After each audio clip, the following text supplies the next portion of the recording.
जरा सोचो, एक आदमी को सभी कमजोर और निठल्ला समझें, लेकिन जब उसकी सच्चाई सामने आए तो सबके होश उड़ जाएं। मेरा नाम है विशाल, अनोखी फिल्म्स में आपका स्वागत है और चलिए सुनते हैं हमारी आज की कहानी की शुरुआत होती है हच मैनसन नाम के एक आदमी से, जो दिखने में बिल्कुल साधारण था। वो अपनी पत्नी बेका और 2 बच्चों के साथ रहता था। हच अपने ससुर एडी की कंपनी में एक मामूली सी नौकरी करके जैसे तैसे अपना गुजारा करता। उसकी शादीशुदा जिंदगी भी कुछ ज्यादा अच्छी नहीं थी और ऊपर से काम का काफी बोझ रहता था। एक रात हच के घर अचानक 2 चोर बंदूकें लेकर घुस आए। हच ने उन्हें रंगे हाथों पकड़ तो लिया, लेकिन फिर न जाने क्यों उसने चोरों को पैसे चुराने दिए। पर जल्द ही हच का बेटा ब्लेक वहां आ गया और उसने एक चोर पर हमला बोल दिया। लेकिन हच ने ब्लेक से कहा कि इन्हें जाने दो। जाने से पहले एक चोर ने ब्लेक को जोरदार मुक्का मारा, जिससे हच को भी काफी बुरा लगा, लेकिन तब तक चोर वहां से फरार हो गए थे। इस घटना के बाद हर कोई हच को डरपोक समझने लगा, क्योंकि उसने जानबूझकर चोरों को जाने दिया।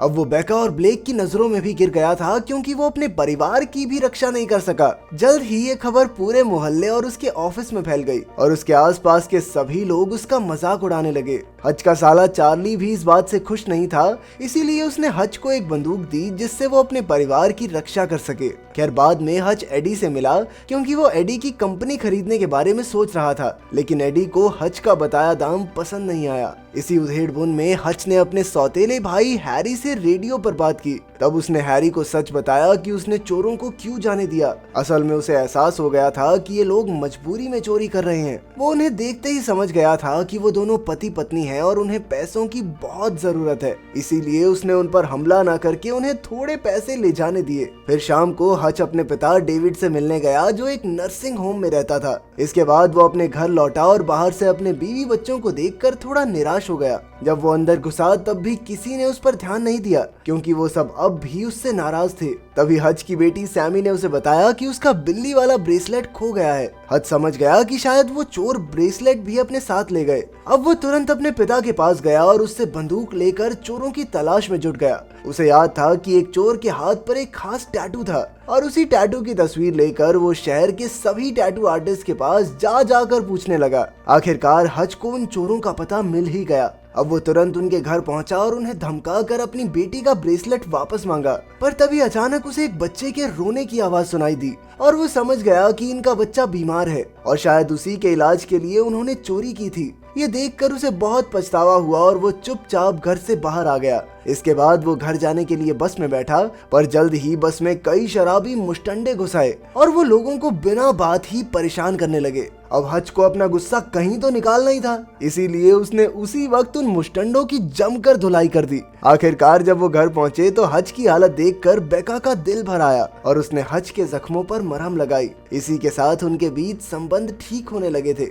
वहीं दूसरी ओर हम यूलियन कुज़नेट्सोव नाम के एक माफिया को देखते हैं, जो एक नाइट क्लब में पार्टी कर रहा था। असल में वो बाकी गैंगस्टर्स का काला पैसा सुरक्षित रखकर उन्हें कानून के लंबे हाथों से बचाए रखता, लेकिन अब कुछ गैंगस्टर्स को उसकी काबिलियत पर शक होने लगा था। लेकिन जब यूलियन को इस बात का पता चला तो उसने क्लब में मौजूद एक अनजान आदमी को पकड़कर सबके सामने उसका गला काट दिया। इससे उसने सबके सामने ये साबित कर दिया कि वो सच में बेहद खतरनाक है और जो भी उसके रास्ते में कांटा बनेगा उसका यही अंजाम होगा। फिर अचानक यूलियन को खबर मिली कि उसका छोटा भाई टेडी कोमा में है, क्योंकि किसी ने उसे बहुत बुरी तरह पीटा था। यह आदमी कोई और नहीं बल्कि हच ही था। असल में टेडी बस में हमला करने वाले मुश्तंडों में से एक था और हच ने उसकी हड्डी पसली एक कर दी थी। ये खबर पाते ही यूलियन और उसके आदमी तुरंत हॉस्पिटल पहुंचे और टेडी के दोस्तों से उस आदमी के बारे में पूछताछ की। तभी एक गुंडे ने यूलियन को हच का बिजनेस कार्ड दिया, जो उसने लड़ाई के दौरान चुरा लिया था। फिर अगली सुबह हच अपने परिवार के साथ नाश्ता कर रहा था तो अचानक उसे हैरी का फोन आया, क्योंकि उसे अभी अभी ये खबर मिली थी कि हच ने माफिया डॉन के भाई को पीटा था। अब हैरी ने हच को द बार्बर नाम के एक आदमी से मिलने को कहा, जो उसे रशिया के सबसे खतरनाक माफिया डॉन यूलियन के बारे में थोड़ी जानकारी दे सकता है। आखिरकार जब हच द बार्बर से मिलने पहुंचा तो उसे पता चला कि यूलियन से पंगा लेना कितना भारी पड़ सकता है, पर हच को अब भी अपने किए का कोई पछतावा नहीं था। वहीं दूसरी ओर यूलियन ने अपनी एक एजेंट को हच के कार्ड के जरिए उसका पता लगाने का जिम्मा दिया। आखिरकार जब सच सामने आया तो सबके होश उड़ गए। हज कोई आम इंसान नहीं बल्कि एक रिटायर्ड पेशेवर हत्यारा था। माना जाता था कि जिसे कोई नहीं मार सकता उसे हज मार सकता है। वो अपनी पूरी जिंदगी में किसी मिशन में नाकामयाब नहीं हुआ। जिसे भी मारने की सुपारी उसे मिली वो जिंदा नहीं बचा। वैसे वो ये काली दुनिया कई साल पहले पीछे छोड़ आया था, लेकिन उसे कोई मामूली इंसान समझने की गलती नहीं की जा सकती। उसका ट्रैक रिकॉर्ड देखकर तो उस एजेंट ने यूलियन को हज से पंगा ना ही लेने की सलाह दी, लेकिन यूलियन नहीं माना और उसने बदले की आग में अपने राइट हैंड पैवल और उसके साथियों को हज के घर हमला करने भेज दिया। वहाँ हज भी जानता था कि उन पर हमला जरूर होगा, इसीलिए उसने अपने परिवार को तहखाने में छिपा दिया। फिर जब यूलियन के आदमियों ने घर पर हमला किया तो हज ने अपनी काबिलियत से एक एक का सर धड़ से अलग कर दिया। पर तभी अचानक पैवेल ने उसे पीछे से जोरदार बिजली का झटका देकर बेहोश कर दिया। लेकिन जल्द ही हज को फिर से होश आया और उसने खुद को हथकड़ियों से आजाद कर लिया। उसने देखा कि वो एक गाड़ी की डिग्गी में कैद था। तब उसने वहां फायर एक्सटिंग्विशर से हमला करके गाड़ी में धुआं ही धुआं कर दिया, जिससे ड्राइवर कुछ भी देख नहीं पाया और उनकी गाड़ी का एक्सीडेंट हो गया। इस दुर्घटना में पैवेल और उसके आदमियों की मौके पर ही मौत हो गई। आखिरकार हज घर वापस लौट आया और उसने अपने परिवार को तहखाने से बाहर निकाला। घर में चारों ओर अधकटी लाशें देखकर उनका दिल दहल गया। इसके बाद हज उन्हें एक सुरक्षित जगह पर ले गया और वादा भी किया कि वो जल्द ही सब ठीक कर देगा। इसके बाद उसने घर जाकर अपना सारा कीमती सामान इकट्ठा किया। उसके पास बहुत सारे सोने के बिस्किट भी थे जो उसने आज तक सबसे छिपा कर रखे थे। आखिरकार उसने पूरे घर में आग लगाकर सारे सबूत मिटा दिए और बाहर आ गया। तभी ये खुलासा होता है कि यूलियन ने सिर्फ हज के घर पर हमला नहीं करवाया, बल्कि उसने हज के पिता डेविड को मारने के लिए भी गुंडे भेजे थे। लेकिन अंकल जी बोले, बुढ़ा होगा तुम्हारा बाप। बूढ़े और कमजोर दिखने वाले डेविड ने बड़ी आसानी से सभी मुस्टंडों को धूल चटा दी। इसके बाद हज उन सोने के बिस्किट्स को लेकर एडी की कंपनी खरीदने पहुंचा,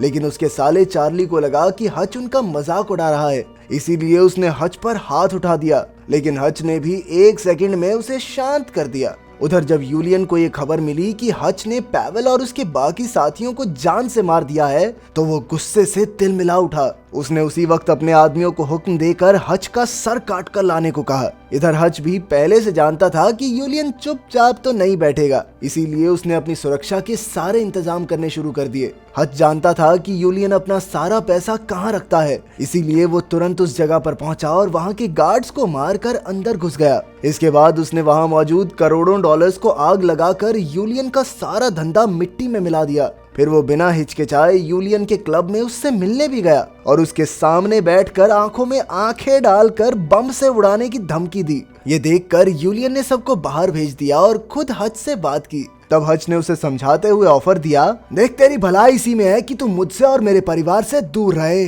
वरना चीर दूंगा, फाड़ दूंगा, मार दूंगा। फिर उसने यूलियन को जले हुए नोट दिखाकर कोई दूसरा धंधा ढूंढने की सलाह दी और अपना बॉम्ब उठाकर वहां से चला गया। लेकिन सच तो ये था कि यूलियन अपने भाई को पीटने वाले आदमी के साथ कभी समझौता नहीं कर सकता, इसीलिए हज के निकलते ही यूलियन ने अपने सारे आदमी उसके पीछे लगा दिए। हज भागते भागते अपने ससुर की फैक्ट्री तक आ पहुंचा और तभी अचानक डेविड और हैरी भी हज की मदद करने आ गए, लेकिन अपने जबरदस्त हथियारों और हज के पहले से बिछाए हुए जालों की मदद से सभी गुंडे जल्द ही मारे गए। असल में डेविड एक रिटायर्ड FBI एजेंट था और हैरी भी पहले फौज में हुआ करता था। आखिरकार उन तीनों ने मिलकर यूलियन के सभी चेलों को मार गिराया और अब बारी थी खुद यूलियन की। पर अचानक यूलियन ने हैरी के कंधे पर गोली चला दी और तब हज ने गुस्से में यूलियन पर बॉम्ब से धमाका कर दिया, जिससे बेचारे यूलियन के चीथड़े उड़ गए। इसके बाद एक आदमी और औरत हज से पूछताछ करने आए। उनके चेहरे पर हैरानी साफ झलक रही थी।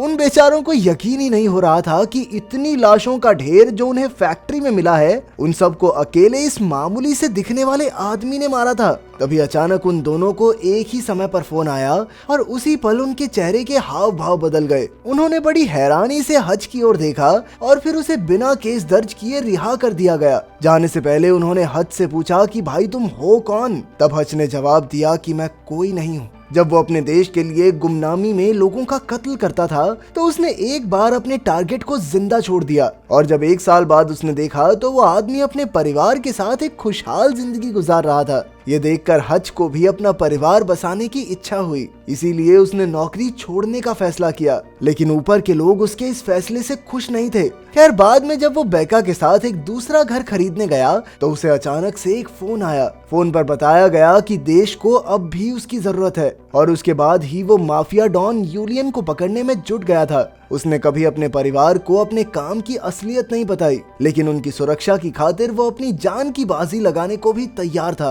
वहीं यूलियन भी अपने भाई की खातिर किसी भी हद तक जा सकता था। वो दोनों अपने परिवार के लिए लड़े, लेकिन आखिरकार जीत हच की हुई। अगर वीडियो पसंद आई तो लाइक कर देना, चैनल को सब्सक्राइब कर देना। मिलते हैं अगली वीडियो में।